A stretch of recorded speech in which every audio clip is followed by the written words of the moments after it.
इस वीडियो में मैं एंगल बाइसेक्टर के बारे में बात करूंगा, यानी कि वो पॉइंट जो कि किसी एंगल को बाइसेक्ट करता है, यानी दो बराबर के हिस्सों में तकसीम करता है। लेकिन उससे पहले ये बताना ज़रूरी है कि हम जब ज्योमेट्री की बात करते हैं तो उसमें किसी लाइन और पॉइंट के दरमियान डिस्टेंस से मुराद क्या होती है। तो ये पॉइंट ए है और ये एक लाइन मैंने बनाई है, या एक लाइन सेगमेंट मैंने बनाया है जो कि बी सी है। जाहिर बात है कि ये लाइन जो है ये इन्फिनिटली दोनों तरफ जा रही है। अब अगर मैं यहाँ पर मैं बी पहले लिख चुका हूँ, अगर ये एक पॉइंट है डी, इसको मैं अगर इससे मिलाऊं तो बल्कि यूं कहिए कि ये जो पॉइंट है ए, इससे अगर मैं इस लाइन को मिलाना चाहूं तो ये मैं मुख्तलिफ तरीक़ों से लाइनें खींच कर इस पॉइंट ए को इस लाइन बी सी से मिला सकता हूं। और लेकिन जब हम बात करते हैं एक पॉइंट और एक लाइन के दरमियान डिस्टेंस की, और इसका पाला आपको जब वेक्टर और लीनियर अलजेब्रा पढ़ेंगे से बार बार पड़ेगा, तो वो किसी लाइन और पॉइंट के दरमियान छोटे से छोटा, कम से कम फासला, कम से कम डिस्टेंस होता है। ये डिस्टेंस जो कि परपेंडिकुलर गिराने के नतीजे में हासिल होता है, ये डिस्टेंस डी जो है, और ये परपेंडिकुलर है इस लाइन के। याद रखिए ये एक छोटे से छोटा डिस्टेंस होता है, और इसी को हम किसी लाइन और पॉइंट के दरमियान डिस्टेंस कहते हैं जब हम ज्योमेट्री की बात करते हैं।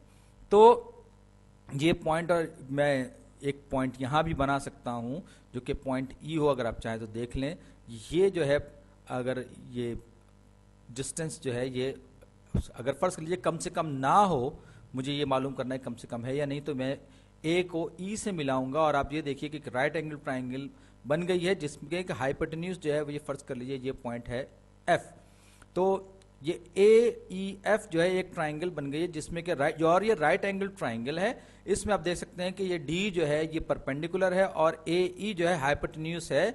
तो अगर आपने पाइथागोरियन थ्योरम पढ़ रखा हो या आपने राइट एंगल ट्राइंगल के बारे में पढ़ रखा हो, तो हाइपोटेन्यूज हमेशा जो है वो सबसे लंबी साइड होती है किसी भी राइट एंगल ट्राइंगल की। और इसमें X square plus Y square is equal to Z square वाला जो पाइथागोरियन थ्योरम है वो अप्लाई करके हम साइड्स की लेंथ मालूम कर सकते हैं। तो ये जो यूनिक डिस्टेंस जिसको मैं कह रहा हूँ, इस छोटे से छोटा या कम से कम डिस्टेंस है इस पॉइंट ए और इस लाइन बी सी के दरमियान, तो ये परपेंडिकुलर गिराने के नतीजे में हासिल होता है। अब मैं एक एंगल बनाने जा रहा हूं, ये एक एंगल है और ये दो लाइनों को एक इंटरसेक्ट करने से बन रहा है। ये point A, point B, point C. मैं चाहता था उसको ये कह सकता था कि ये ए सी जो एक रे है, लेकिन बहरहाल मैं इसको लाइन सेगमेंट ए बी और बी सी के मिलने से ये एंगल बन रहा है, यानी कि एंगल ए बी सी, ये एंगल इनके दरमियान बन रहा है।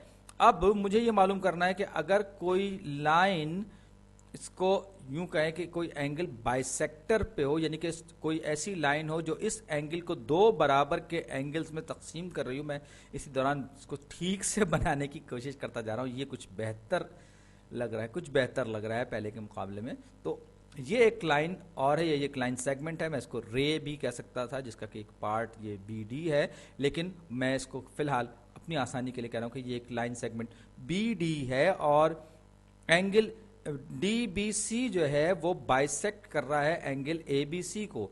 यानी इसका मतलब क्या हुआ, बाइसेक्ट करने का मतलब क्या हुआ, बाइसेक्टर से मुराद दो हिस्सों में तकसीम करने वाला। तो ये बाइसेक्टर का मतलब ये हुआ कि ये इसको दो हिस्सों में तकसीम कर रहा है, यानी एंगल ए बी डी और एंगल डी बी सी की जो पैमाइश होगी वो आपस में बराबर होगी। तो डी बी बाइसेक्ट कर रहा है, ये मैं लिख रहा हूं statement, angle A B C को, एंगल ए बी सी को इसने बाइसेक्ट किया है। और ये सब कुछ जो मैंने डिस्टेंस का सारा जो बखेड़ा फैलाया था आपके सामने, क्यों फैलाया था अब आपकी समझ में आएगा। अब मैं ये कहता हूं कि अगर कोई भी पॉइंट एंगल बाइसेक्टर पर होगा तो वो पॉइंट जो है वो इस एंगल की जो दूसरे जो लाइन सेगमेंट्स होंगे उनसे भी, यानी लाइन से ये इक्वी डिस्टेंट होगा, यानी कि बराबर के फासले पर होगा। यानी अगर ये पॉइंट फर्ज कर लीजिए, मैं इसको कहता हूं ये पॉइंट ई है, मैं एफ लिख गया, इसको मैं ई कर देता हूं।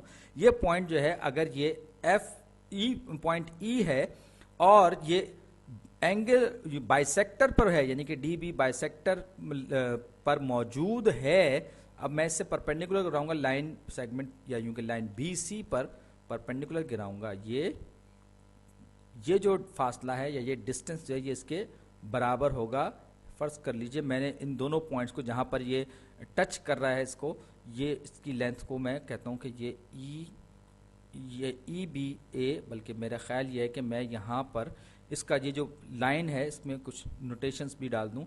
ये जो लेंथ है ये आप देख रहे हैं कि दो मेरे पास राइट एंगल ट्राइंगल्स बन गई हैं, और ये जो है एक ट्राइंगल को मैं कहूँगा कि ये ऐसी ट्राइंगल जो ए बी ई की वजह से बन रही है, और दूसरी जो है ये ई सी ई, मेरा ख्याल ये कि ये, और ये दोनों एंगल्स जो हैं ये आपस में बराबर हैं। इन दोनों ट्राइंगल्स के एंगल्स आपस में बराबर हैं, तो और ये बीच में कॉमन साइड आ रही है इसकी, तो ये 90 डिग्री का है, ये एंगल दोनों आपस में बराबर हैं, हाइपोटेन्यूज आपस में जो शेयर कर रहे हैं ये बराबर है, यानी अपने आप के बराबर है। तो आप देख सकते हैं कि हमारे पास दो एंगल्स इक्विवेलेंट है और एक साइड जो है वो कॉन्ग्रुएंट है, यानी कि अपने पैमाइश के हिसाब से बराबर है। तो ऐसी सूरत में ये दोनों की दोनों ट्राइंगल्स जो हैं, मैं इसके पॉइंट्स लिख देता हूँ, ये पॉइंट एफ है और ये पॉइंट जी है, वरना आप कंफ्यूज होते रहेंगे मुसलसल। तो मैं ये कहूँगा कि ये angle triangle E B F जो है वो कॉन्ग्रुएंट है, यानी कि अपने बराबर है इस ट्राइंगल ई बी जी के। और हमने कौन सा पॉस्टुलेट इस्तेमाल किया? एंगल साइड का, दो एंगल्स और एक साइड इसमें बराबर हैं, तो इसके हमने कॉन्ग्रुएंस जो इस्तेमाल किया, हमने एंगल साइड वाली कॉन्ग्रुएंस इस्तेमाल किया। और जब दो एंगल्स किसी ट्राइंगल में बराबर होते हैं तो तीसरा एंगल भी बराबर होता है उन दोनों ट्राइंगल में, यानी कि कॉन्ग्रुएंट होता है। अब इसका मतलब ये हुआ जब दो ट्राइंगल्स आपस में बराबर है तो साइड ई एफ की जो लेंथ है वो कॉन्ग्रुएंट होगी, या यूं कहें कि अपनी पैमाइश के हिसाब से बराबर होगी साइड ई जी के। और ई एफ जो है इसको मैं इस तरह से भी लिख सकता हूँ, E F is equal to E G, बात एक ही है, दोनों इक्विवेलेंट स्टेटमेंट्स हैं। और अब आप देख सकते हैं कि ये जो लेंथ है, ये ई एफ और ई जी की जो लेंथ है ये आपस में बराबर हैं। और जैसा कि मैंने कहा था कि ये जो लाइन है, लाइन बी डी जो है या डी बी जो है, ये इसको बाइसेक्ट कर रही है इस एंगल को ए बी सी को। तो इसका मतलब ये हुआ कि ये पॉइंट इस पर कोई भी बनाया जाएगा तो वो इक्वी डिस्टेंट होगा। ये बात हमने प्रूव कर दी। अब मैं इसी बात को थोड़ा सा मुख्तलिफ अंदाज में प्रूव करने जा रहा हूं। एक बार फिर एंगल ए बी सी मेरे सामने आ गया और यहां पर एक आर्बिट्रेरी पॉइंट, कोई सा भी एक पॉइंट मैंने ले लिया जिसके बारे में मुझे सिर्फ इतना पता है, ये पॉइंट ई है। और मैं ये कहता हूं कि ये इक्वी डिस्टेंट है, यानी कि ये जो पॉइंट है ये इक्वी डिस्टेंट है इन दोनों लाइंस, यानी कि लाइन ए बी और लाइन बी सी से इक्वी डिस्टेंट है। इक्वी डिस्टेंट का मतलब क्या हुआ कि अगर मैं ई से परपेंडिकुलर गुराऊंगा ए बी पे और दूसरा परपेंडिकुलर गुराऊंगा बी सी पे, तो दोनों परपेंडिकुलर्स की लंबाई या पैमाइश आपस में बराबर होगी। और ये परपेंडिकुलर, ये राइट एंगल, यानी कि ये जो है ये पॉइंट जो है ये इस तरह से है। याद रखिए ये मैंने कहा है कि ये इक्वी डिस्टेंट पॉइंट है। तो ये पॉइंट डी, ये पॉइंट एफ जहां पर ये जाके छू रहा है, टच कर रहा है। अब ये बी से ई के दरमियान अगर मैं एक लाइन खींचूं तो सही से बना लूं इसको मैं, ये एक लाइन आ गई।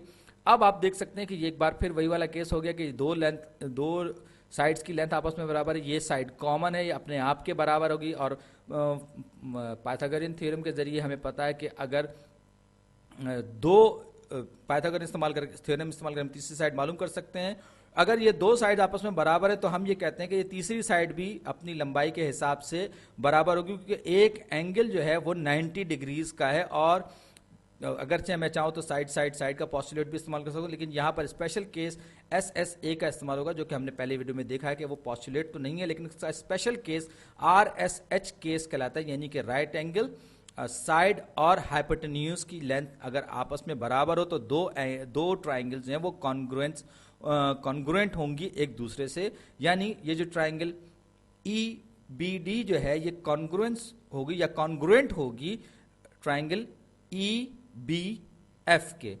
यहां पर हमने SSS साइड भी इस्तेमाल कर सकते हैं, लेकिन यहां पर हमने RSH का जो पॉस्टुलेट है वो इस्तेमाल किया कि राइट एंगल साइड और हाइपोटेन्यूज या इनकी लेंथ आपस में, इनकी लंबाइयां आपस में बराबर है। तो हमारे पास दो साइड्स हैं और बीच में एक एंगल जो कि राइट एंगल है वो लेंथ में इसके बराबर। तो ये भी हमने केस साबित कर दिया। और जाहिर बात है कि हमने एसएसए पॉस्टुलेट में देखा था कि ये हर केस में एसएसए पॉस्टुलेट वैलिड नहीं, एसएसए वैलिड नहीं होता, ये पॉस्टुलेट नहीं कहलाता। बरक्स, इसके बरक्स अगर हम बात करें तो ये जो एंगल है ये ईबीडी, ये स्पेशल केस है क्योंकि बीच में एक 90 डिग्रीज का एंगल हमारे सामने आ रहा है। ये जो एंगल है, ये एंगल क्योंकि ये लेंस इनकी आपस में बराबर हैं, तो ये जो एंगल है इनकी मेजरमेंट भी आपस में बराबर। जब मेजरमेंट्स आपस में बराबर होगी तो इसका मतलब ये हुआ कि लेंथ लाइन ई बी जो है वो बाइसेक्ट कर रही है किसको, एंगल ए बी सी को। याद रखिए हमारे पास जो शुरू में हमने एंगल लिया था वो एंगल ए बी सी लिया था और ये हमने प्रूफ कर दिया। यानी कि ये चीज जो है हमने प्रूफ कर दी कि ये जो अगर ये ई जो है ये इक्वी डिस्टेंट है ए बी और बी सी से, तो ये जो है ये बाइसेक्टर बनाएगा अगर हम इसको मिलाएं बी से, और इसी पर ये